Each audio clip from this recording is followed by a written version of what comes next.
Morning friends. இன்றைக்கி நம்ம வந்து இந்த மார்க்கெட் கரெக்ஷனை பற்றி தான் நம்ம பேச போகிறோம். ஸோ மார்க்கெட் வந்து வாலடைலாக இருக்குது. இப்போது கொஞ்சம் வந்து கரெக்ஷன் நடந்துகிட்ருக்கு. ஒரு 10% கரெக்ஷன்ஸ் பார்க்குறோம் நம்ம. எல்லாரும் சொல்கிறது என்னென்னா எஃப்ஐ வந்து விற்றுட்டு போகிறாங்க. ஸோ லாஸ்ட்டு 2 monthsலேருந்து பார்த்தீங்கன்னா 1 crore 20 lakhs வந்து விற்றுட்டாங்க அப்படின்னு சொல்கிறாங்க.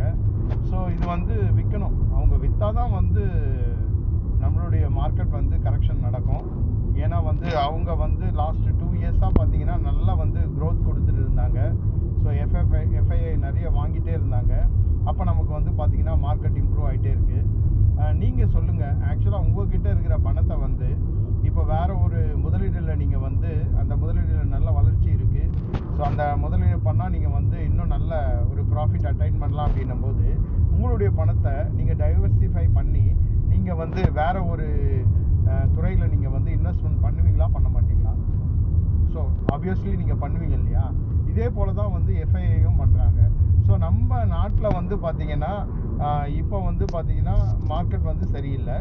ஸோ எல்லா கம்பெனியோடைய Q2 ரிசல்ட்டு வந்து ரொம்ப மோசமாக இருந்ததுனால அவங்க வந்து வெளியேறி மற்ற கண்ட்ரியில் இருக்கிற எக்கனாமிக்கை வந்து பார்க்குறாங்க. ஸோ அங்கே போயிட்டு வந்து அவங்களால என்ன பண்ண முடியும், முதலீடு பண்ண முடியுன்றத அவங்க நம்புகிறாங்க. ஸோ அவங்க வந்து அந்த கண்ட்ரியில் முதலீடு பண்ணிகிட்ருக்காங்க. ஸோ அதனால் வந்து திரும்ப வருவாங்களா அப்படின்னு கேட்டால் கண்டிப்பாக வருவாங்க. எப்போன்னா நம்மளுடைய இந்தியன் எக்கனாமி நல்லா இருக்குது அப்படின்ற பட்சத்தில் அவங்க திரும்பி வந்து நம்மளுடைய கண்ட்ரியில் இன்வெஸ்ட்மெண்ட் பண்ணுறதுக்கான வாய்ப்புகள் நிறைய இருக்குது. டிஐ என்ன பண்ணுறோம், நம்ம வந்து இந்த வாய்ப்பை வந்து நம்ம பயன்படுத்தி நம்ம என்ன பண்ணணும், நிறைய முதலீடை வந்து நம்ம என்ன பண்ணணும், நம்மளுடைய போர்ட்ஃபோலியோவில் நம்மளுடைய ஸ்டாக்ஸை வந்து நம்ம என்ன பண்ணணும், அக்குமுலேட் பண்ணிக்கிட்டே இருக்கணும். நிஃப்டி 50ல் பார்த்தீங்கன்னா இப்போ வந்து 15 to 20 ஸ்டாக்ஸ் வந்து பார்த்திங்கன்னா நல்ல ஒரு அண்டர் வேல்யூவில் இருக்குது.